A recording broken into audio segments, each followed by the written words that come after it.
मध्ये आपलं स्वागत. मंडळी नमस्कार, मी विलास बडे घेऊन आलोय आपला महाराष्ट्र.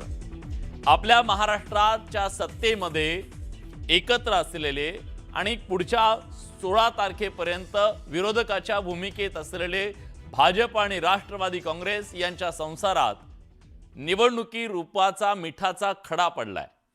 भांड्याला भांड लागणं इथपर्यंत ठीक आहे, पण आता अजित पवारांवर सक्ती केली जाऊ लागली आहे. एकमेकांचे कपडे फाडू लागलेत आणि महाराष्ट्राच्या विकासासाठी सत्तेत आलेल्या अजित पवारांच्या विचारधारा सोडण्याची आणि भाजपची स्वीकारण्याचा जाच सुरू झालाय का, असा सवाल उपस्थित केला जातोय.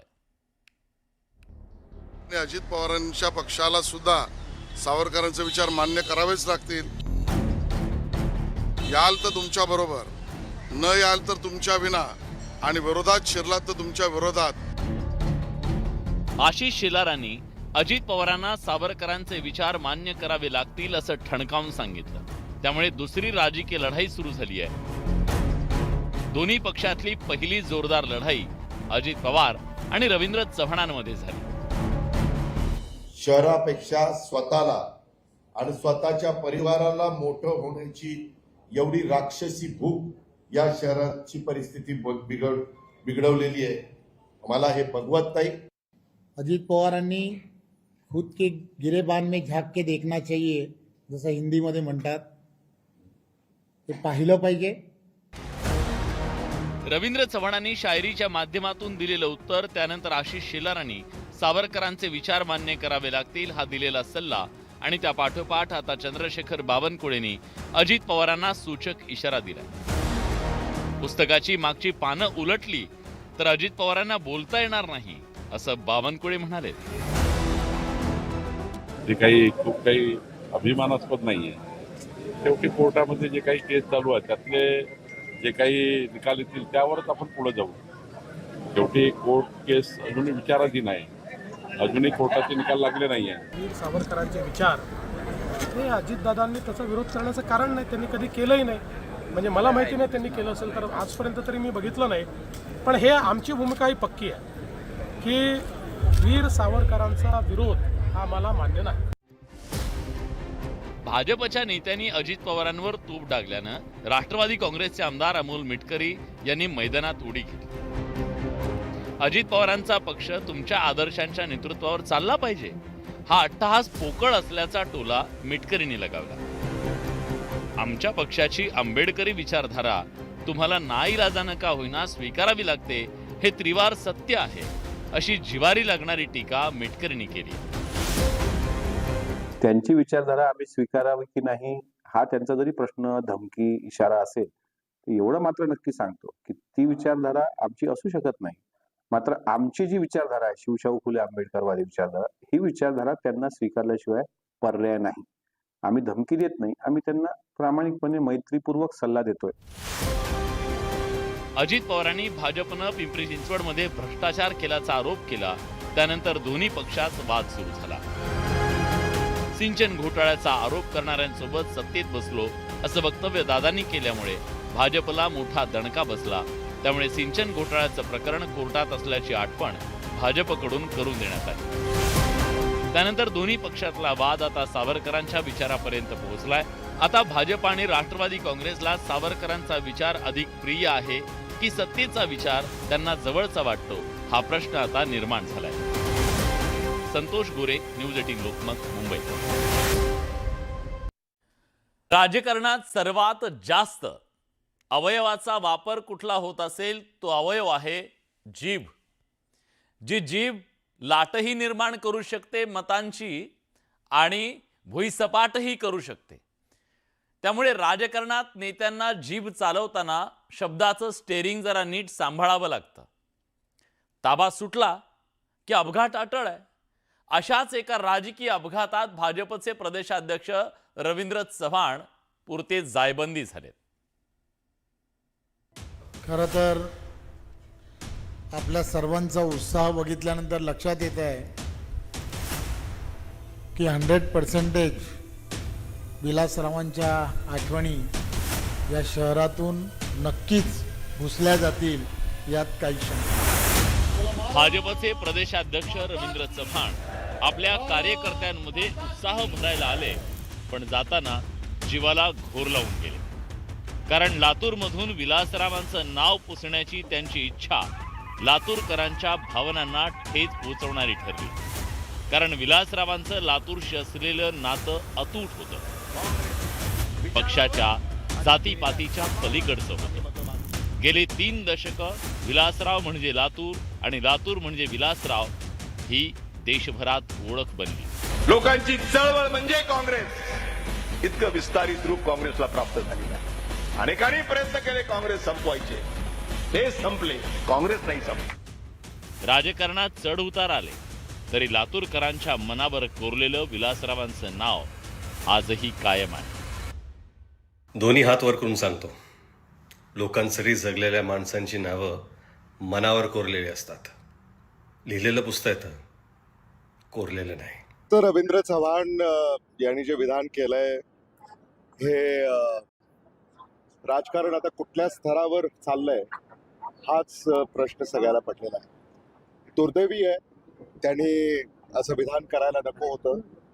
आणि लातूरची ही संस्कृती नाही आहे, किंबहुना महाराष्ट्राचीच ही संस्कृती नाही आहे. या विधानाचा मी निषेध करतो आणि त्याचा निषेध सर्वत्र होतोय अशी माझी माहिती आहे. भाजप प्रदेशाध्यक्षांच्या या वक्तव्यानंतर काँग्रेसनं अतिशय आक्रमक भूमिका घेतली. काँग्रेसचे प्रदेशाध्यक्ष हर्षवर्धन सपकाळांनी या वक्तव्याला लातूरकरांच्या अस्मितेवरचा हल्ला म्हटलं. मला वाटते रवींद्र चव्हाण सध्या त्यांच्या अंगामध्ये सत्ता भिनली आहे आणि त्यांची पार्श्वभूमीवर मी बोलणार नाही, काढली तर खूप वेगळी होईल. अरे असे भाजप येईल किंवा हे रवींद्र चव्हाण येतील जातील, यांचं नाव मिटेल, पण विलासरावांचं नाव मिटवणारी ताकद या महाराष्ट्रात पैदा झालेली नाही.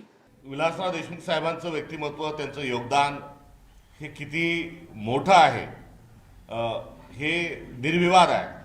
आणि राजकारणामध्ये देवेंद्र फडणवीस, भारतीय जनता पक्ष, नरेंद्र मोदी, अमित शहा आणि आता हे त्यांचे प्रांताध्यक्ष यांना इतका अहंकार आलेला आहे. आणि हे आता आपण ईश्वर जणू आहोत की काय असे ते वावरायला लागलेले आहेत. हे अत्यंत घातक आणि अत्यंत चुकीचं आहे आणि निंदनीय आहे. चव्हाणांचं हे वक्तव्य ऐन महापालिका निवडणुकीच्या रणधुमाळीत आले. लातूरचा काँग्रेसचा अभेद्य गड विलासरावांच्या नंतर ढासळला. तो पुन्हा सर करण्यासाठी जोशात निघालेल्या भाजपच्या वाटेत काटे अंथरण्याचं काम एका वक्तव्यानं केलं. त्याची जाणीव होताच रवींद्र चव्हाणांना दिलगिरी व्यक्त करावी लागली. मी विलासरावांचा जरा सुद्धा कोणत्याही गोष्टीमध्ये त्यांच्यावरची टीका टिप्पणी काही केली नाही, परंतु तरी सुद्धा त्यांचे चिरंजीव माझे अत्यंत चांगले मित्र आहेत. त्यांच्या जर त्यामधल्या भावना दुखावल्या असतील तर मी नक्कीच त्यांची दिलगिरी मराठवाड्याची झाली पाहिजे. कारण विलासराव देशमुख एक व्यक्ती नाहीये, एक कुटुंब नाहीये. विलासराव या महाराष्ट्राची आणि त्यातल्या त्यात मराठवाड्याची अस्मिता आहे. त्यामुळे विलासरावांचं नाव मिटू असं म्हणणं त्याला थोडीतरी लाज शरम वाटली पाहिजे. ठीक आहे, पक्षाविषयी बोला. निवडणुकीच्या काळात नेत्यांना जीव चालवताना शब्दांवरचं स्टेरिंग नीट सांभाळावं लागतं, नाहीतर राजकीय अपघात अटळ असतात. कारण एका शब्दानं आणि वाक्यानं महाराष्ट्राच्या आणि देशाच्या निवडणुका फिरलेल्या आहेत, हा इतिहास आहे. विलासराव देशमुखांच्याच मामूली वक्तव्यानं त्यांना पराभवाला सामोरं जावं लागलं होतं. शरद पवारांचा काळ संपला हे फडणवीसांचं वक्तव्य त्यांना बरंच अडचणीचं ठरलं होतं. पंतप्रधान नरेंद्र मोदींना मणिशंकर अय्यर नीच माणूस म्हणाले आणि मोदींच्या बद्दल सहानुभूती निर्माण झाली. तर सोनिया गांधींनी मोदींना मौत का सौदागर म्हटलं आणि त्याचा फायदा मोदींना झाला. या सगळ्या वक्तव्यानंतर काय घडलं हे सगळ्यांना माहीत आहे. नेत्याच्या एका वक्तव्यामुळे निवडणूक फिरू शकते हा आजवरचा अनुभव आहे. महाराष्ट्राच्या राजकारणात शब्द फक्त शब्द नसतो, तो मतदारांच्या भावना, अस्मिता आणि अनुभवांना हात घालतो. त्यामुळे लातूरमध्ये रवींद्र चव्हाणांचं वक्तव्य भाजपच्या कार्यकर्त्यांना उत्साहित करण्यापेक्षा काँग्रेसच्या नेत्यांना चेतवणारं ठरलं. आता हे सगळं डॅमेज कंट्रोल करणं लातूरचा गड सर करायला मैदानात उतरलेल्या निलंगेकरांसमोरचं एक मोठं आव्हान असणार आहे. विलास बडे, न्यूज 18 लोकमत, मुंबई. सत्ताधाऱ्यांनी सभांचा धडाका लावला. मुख्यमंत्री देवेंद्र फडणवीस आणि उपमुख्यमंत्री एकनाथ शिंदे, उपमुख्यमंत्री अजित पवार यांच्या विविध भागात आपापल्या पक्षाच्या उमेदवारांच्या प्रचारासाठी सभा आणि रोड शोचा धडाका सुरू आहे. मुख्यमंत्री देवेंद्र फडणवीसांनी जळगावात रोड शो केला, तर उपमुख्यमंत्री एकनाथ शिंदेंनी गणेश नाईकांचा बालेकिल्ला असलेल्या नवी मुंबईतल्या ऐरोलीत रोड शो केला. एकीकडे सत्ताधाऱ्यांनी प्रचाराचा धडाका लावलेला असताना विरोधक मात्र प्रचारात पूर्ण क्षमतेनं उतरलेले दिसत नाहीयेत. राज आणि उद्धव ठाकरेंची अजून एकही जाहीर सभा झालेली नाहीये. राज आणि उद्धव ठाकरे मुंबईत शाखांना भेटी देण्यावर भर देत आहेत.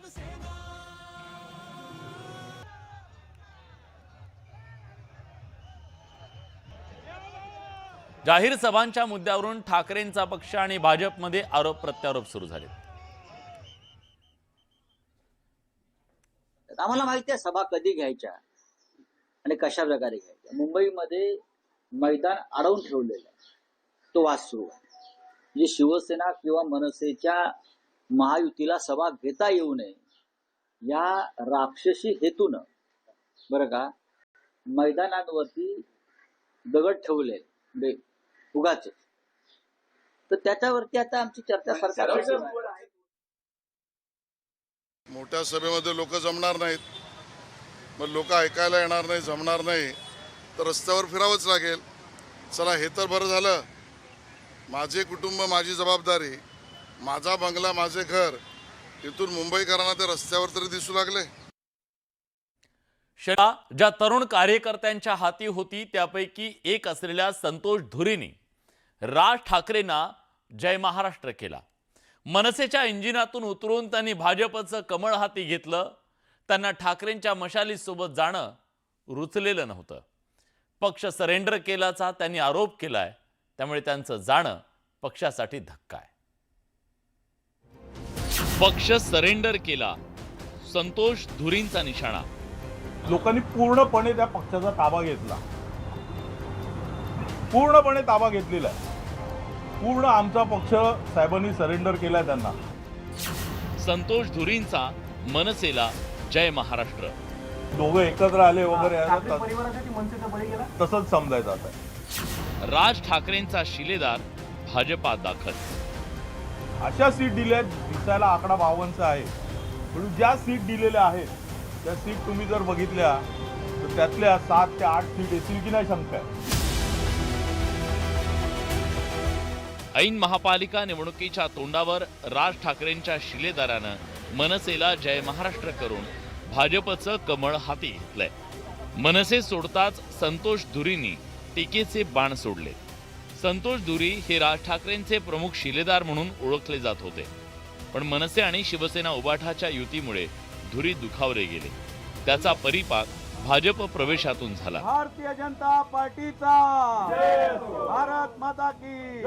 अशा लोकांनाच साहेबांनी जवळ केलं आणि त्या लोकांना जवळ केल्यानंतर त्या लोकांनी पूर्णपणे त्या पक्षाचा ताबा घेतला,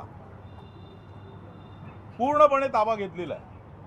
पूर्ण आमचा पक्ष साहेबांनी सरेंडर केलाय त्यांना. मनसे आणि ठाकरेंच्या शिवसेनेच्या जागा वाटपापूर्वी चर्चेच्या अनेक फेऱ्या पार पडल्या. या चर्चेपासून जाणीवपूर्वक दूर ठेवण्यात आल्याचा आरोप धुरींनी केला. आम्हाला असं कळलं की वरून असा तह झालेला आहे की त्या तहामध्ये 2 किल्ले सरेंडर केले आहेत साहेबांनी. एक संतोष धुरी आणि एक संदीप देशपांडे. हे 2 किल्ले आमचे सरेंडर केलेले आहेत. म्हणजे काय केलं की तिकडनं बांद्रावरून सांगण्यात आलं, वांद्र्याच्या बंगल्यावरून सांगण्यात आलं की हे दोघं जण कुठेही दिसले नाही पाहिजेत, कुठल्याही चर्चेमध्ये दिसले नाही पाहिजे किंवा कुठल्याही उमेदवार म्हणून कुठेही दिसले नाही पाहिजे. देशपांडे तर काय उमेदवारी करणारच नव्हते, परंतु संतोष धुरी पण कुठे दिसलं नाही पाहिजे, या प्रकारचा तह झाला. मुंबई महापालिकेत मनसेच्या वाट्याला 52 जागा आल्या. हे जागा वाटप धुरींच्या पक्षांतरामागचं एक कारण ठरलं. आम्हाला म्हणजे ज्या सीट दिल्या आहेत अशा सीट दिल्या आहेत, दिसायला आकडा 52चा आहे, पण ज्या सीट दिलेल्या आहेत त्या सीट तुम्ही जर बघितल्या तर त्यातल्या 7 ते 8 सीट येतील की नाही शंका आहे. कारण ज्या सीट आम्हाला पाहिजे होत्या त्या सीट तर आम्हाला दिल्या नाहीत आणि अशा सीट दिल्या आहेत की तिकडे त्यांच्याकडे उमेदवार नव्हते, त्यांच्याकडे नगरसेवक होते तिकडे, पण त्यांची नावं खराब होती म्हणून त्यांनी त्या सीट पण आम्हाला द्यायला तयार झाले. संतोष धुरी हे दादर माहीम भागातील प्रभाग क्रमांक 194 मधून उमेदवारीसाठी इच्छुक होते. ही जागा वाटपात उद्धव ठाकरेंच्या पक्षाच्या वाट्याला गेली. इथून ठाकरेंच्या पक्षाचे निशिकांत शिंदे उमेदवार आहेत, त्यामुळे संतोष धुरी नाराज असल्याचं बोललं जात होतं. अखेर सोमवारी रात्री मुख्यमंत्री देवेंद्र फडणवीसांची भेट घेतली. या भेटीमुळे संतोष धुरी भाजपत प्रवेश करणार हे स्पष्ट झालं होतं. ते त्या पक्षामध्ये होते त्यामुळे त्यांना त्या पक्षातलं जास्त माहिती आहे. ते शेवटी काही ना काही नाराजी असेल म्हणूनच आमच्याकडे आले की नाही. त्यामुळे ती जी त्यांची भावना आहे ती अनेक लोकांची भावना आहे.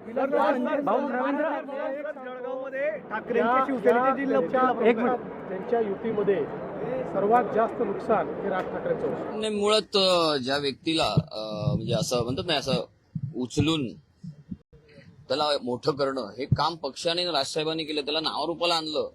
अनेक जबाबदाऱ्या पक्षाच्या त्यांच्याकडे आहेत. एका किरकोळ एका निवडणुकीसाठी आपण जर नाराज होणार असेल तर ते एक मला वाटतं की त्यातून त्यांची मानसिकता कळते की तुम्ही किती स्वार्थी आहे, किती स्वार्थीपणा दाखवणार. पक्षाने काय कमी केलं तुम्हाला, तुम्ही कोण होतात, काय होतात. हे जे मराठी कार्यकर्ते आहेत राजकीय, त्यांनी विचार केला पाहिजे. आमच्याकडले काही लोक गेले, काँग्रेसमधले गेले, त्याला काय एवढं त्या भारतीय जनता पक्षाला सोनं लागलंय मला माहित नाही. किती जणांना पैसे देणार ते आहे. भ्रष्टाचाराचा पैसा तुमच्यापर्यंत पोहोचेल, पण तुमच्या पुढल्या पिढ्या त्याच्यामुळे सुखी होणार नाही. लक्षात घ्या.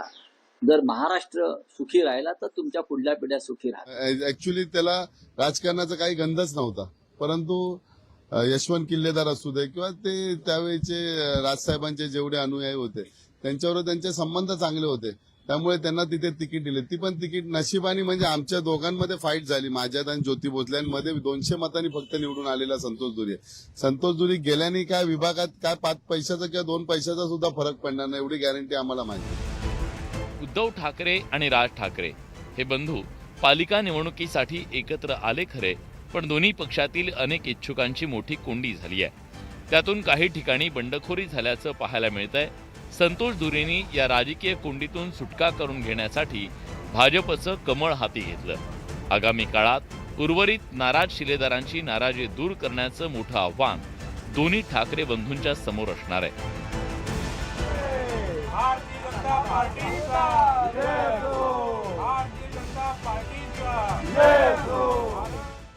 नरेश बोबाटेसह bureau report, news 18 Lokmat. Bharatiya Janata पार्टीचा भारत माता की. छत्रपती शिवाजी महाराज महाराष्ट्राचं आराध्य दैवत आणि रयतेच्या या राजाबाबत भाजपचे केंद्रीय मंत्री CR पाटील यांनी वादग्रस्त विधान केलंय. निवडणुका आल्या की जय शिवरायच्या घोषणा देणाऱ्या भाजपच्या मंत्र्यानं महाराजांबाबत मुक्ताफळं उधळली आणि त्यामुळे संताप व्यक्त होतोय. મને કહેતા આનંદ થાય છે કે શિવાજી મહારાજ, છત્રપતિ શિવાજી મહારાજ પણ પાટીદાર હતા અને એમને પણ એક હિન્દુ સ્વરાજ્યની સ્થાપના કરવા માટેનો પૂરતો પ્રયત્ન સફળતાપૂર્વક કર્યો હતો. ऐकलं केंद्रीय मंत्री महोदय नेमकं काय म्हणाले? हे आहेत CR पाटील, केंद्रीय जलशक्ती मंत्री आणि गुजरात भाजपमधले मोठे नेते. पाटील यांनी सुरतमधील पाटीदार समाजाच्या एका कार्यक्रमात हे वक्तव्य केलं. त्यांच्या या वक्तव्याचा व्हिडिओ सोशल मीडियावर व्हायरल होताच महाराष्ट्रात संतापाची लाट उसळली. सध्या राज्यात 29 महापालिका निवडणुकांची रणधुमाळी सुरू असून या पार्श्वभूमीवर केलेलं हे विधान केवळ एक चूक नसून राजकीय हेतूनं केलेलं वक्तव्य असल्याचा जोरदार हल्लाबोल विरोधकांकडून करण्यात आलाय. મને કહેતા આનંદ થાય છે કે શિવાજી મહારાજ, છત્રપતિ શિવાજી મહારાજ પણ પાટીદાર હતા અને એમને પણ એક હિન્દુ સ્વરાજ્યની સ્થાપના કરવા માટેનો પૂરતો પ્રયત્ન સફળતાપૂર્વક કર્યો હતો. या छत्रपती शिवाजी महाराजांनी तुमची सुरत लुटली होती आणि पळापळ करून सोडली होती, दाणादाण करून सोडली होती, विसरू नका. माझ्या भारतीय जनता पक्षाच्या नेत्यांना एक आव्हान आहे बरं का, तुम्ही शिवाजी महाराजांना जात लावू नका. ते विश्वपुरुष होते. आधी अरबी समुद्रातलं शिवस्मारक पूर्ण करा आणि मग शिवाजी महाराजांची जात काढा. हा, पाटीदार होते, अमुक होते, तमुक होते, हा विषय आता काढण्याचा प्रश्न काय. महाराष्ट्राला आणि मराठी माणसाला डिवचण्याचा हा प्रकार. चुनाव के लिए क्या करना है, क्या कहना है, उनको वो बराबर करते रहेंगे. और ये तो कल जैसा कि महाराज महाराष्ट्र में पैदा नहीं हुए शिवनेरी पे, वो तो सूरत में तैयार हुए थे, ऐसे भी बोलेंगे. उनके भाषा, उनका ना अभ्यास है, ना उनका इतिहास पता है. कुछ आके बकवास करके जाओ, लोगों को गुमराह करके जाओ, इस तरह की बेबुनियादी बातें वो करते रहते. म्हणून महाराष्ट्रातल्या मुख्यमंत्र्यांनी सुद्धा ते कोण केंद्रीय मंत्री त्याला फोन करून सांगावं की छत्रपती शिवराय हे सगळ्या जाती धर्मासाठी लढलेत आणि तेजस्वी असं त्यांनी एक भगवं स्वराज्य या देशाला दिले. त्यांच्याबद्दल त्यांना जातीत कुणी तोलू नाही, कारण यांना कधी पण मोठे पण तर नाहीचे या भाजपाच्या मंत्र्यांना, परंतु हे जातीत तोलून संकुचित यांची जी वृत्ती ते बंद करा आणि त्याला त्याचं स्टेटमेंट मागे घेण्यासाठी देवेंद्र फडणवीसांनी सुद्धा तातडीनं सांगावं, नसता भाजपाच्या विरोधात पुन्हा एक निषेधाची लाट तयार होणार आहे. सी.आर. पाटील यांच्या वक्तव्यामुळे सुरू झालेला हा वाद केवळ एका विधानापुरता मर्यादित राहिलेला नाही, तो महाराष्ट्राच्या अस्मितेशी आणि इतिहासाशी जोडला गेला. पाटील यांच्या या वक्तव्यावर सत्ताधाऱ्यांनी प्रतिक्रिया दिली आहे. छत्रपती शिवाजी महाराजांचा इतिहास संपूर्ण जगाला, देशाला, महाराष्ट्राला आणि प्रत्येक हृदयात प्रत्येकाला त्या ठिकाणी माहिती आहे. त्यामुळं ते कुठल्या संदर्भाने बोलले हे मला माहिती नाही. युगपुरुष म्हणून संपूर्ण देश छत्रपती शिवाजी महाराजांना जाणतो. स्वराज्याची संकल्पना प्रत्यक्षात उतरवणारे, रयतेच्या हितासाठी आयुष्य वेचणारे महाराज कोणत्या एका समाजाचे नाहीयेत, ते सगळ्यांचे आहेत. त्यामुळे त्यांच्याबाबत कोणतंही वक्तव्य करताना नेत्यांनी भान बाळगलं पाहिजे, अशीच तमाम शिवप्रेमींची भावना आहे. Bureau report, news 18 Lokmat. 29 महानगरपालिकेच्या निवडणुकीसाठी 15 जानेवारी 2026 रोजी मतदान प्रक्रिया होईल. मात्र त्यापूर्वीच कल्याण डोंबिवली महापालिकेत महायुतीचे तब्बल 22 उमेदवार बिनविरोध आले. फक्त कल्याण डोंबिवलीच नाही तर राज्यातल्या इतर पालिकेत बिनविरोधात निवडून येण्याचं प्रमाण वाढलं. या प्रकरणी विरोधकांनी कोर्टाचं दार ठोठावलंय. दुसरीकडे सत्ताधाऱ्यांनी मात्र बिनविरोध निवडीचं समर्थन करत विरोधकांवर निशाणा साधलाय.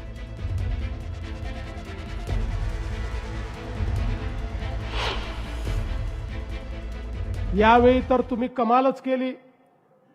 सुरुवातीला चौकार मारला, 4 नगरसेवक बिनविरोध धुळ्यामध्ये तुम्ही निवडून आणले. आता आपले नगरसेवक बिनविरोध आले तर काही लोकांना मिरची लागते. अब तुमको मिर्ची लगी तो मैं क्या करूं. अरे या ठिकाणी देशाच्या लोकसभेमध्ये 35 खासदार बिनविरोध आले आहेत. 35 खासदार, आणि त्यापैकी 33 खासदार काँग्रेसच्या काळात आले आहेत. अनेक नगरसेवक बिनविरोध झालेले आहेत, अनेक पक्षाचे झाले आहेत. त्या ठिकाणचं स्थानिक नेतृत्व हे किती मजबूत आहे यावर अवलंबून असतं आणि जनतेला तिथलं स्थानिक नेतृत्वावर विश्वास असतो. म्हणून सर्व पक्षाचे लोक विकासाच्या बाजूने कुणाला तरी अनपोज करतात. त्यामुळे मला वाटतं हे जे मला तर वाटतं की जास्तीत जास्त निवडणुका अनपोज झाल्या पाहिजे. जास्तीत जास्त निवडणुकीचा ताण कमी झाला पाहिजे. लोकशाही मार्गाने निवडणुका झाल्याच पाहिजे, पण अनपोज झाल्याचा आनंद मात्र हा चांगलाच असतो, लोकशाहीमध्ये चांगला आहे. या सर्व पार्श्वभूमीवर घोडे बाजार जो आहे, नगरसेवकांना खरेदी विक्रीचा जो भाग आहे याला आपण घोडे बाजार म्हणतो. आणि फोडाफोडी जी आहे ही निवडणुका झाल्यानंतर सर्वसाधारणपणे झाल्याचं आपण सर्व ऐकिवात आहे. तशा घटना घडलेल्या आहेत. मात्र यावेळेस हा घोडे बाजार हा अधिक पुढे घेऊन गेले आणि आपले उमेदवार अनपोज करण्याकरता त्यांनी मोठ्या प्रमाणावर पोलिसांकरवी, प्रशासनाकरवी दबाव आणला, पैशाचा वापर झाला आणि मोठ्या प्रमाणावर विड्रॉल जे आहेत हे सत्ताधाऱ्यांनी गैरमार्गाने करून घेतले. निवडणुकीचा प्रचार रंगात आलाय.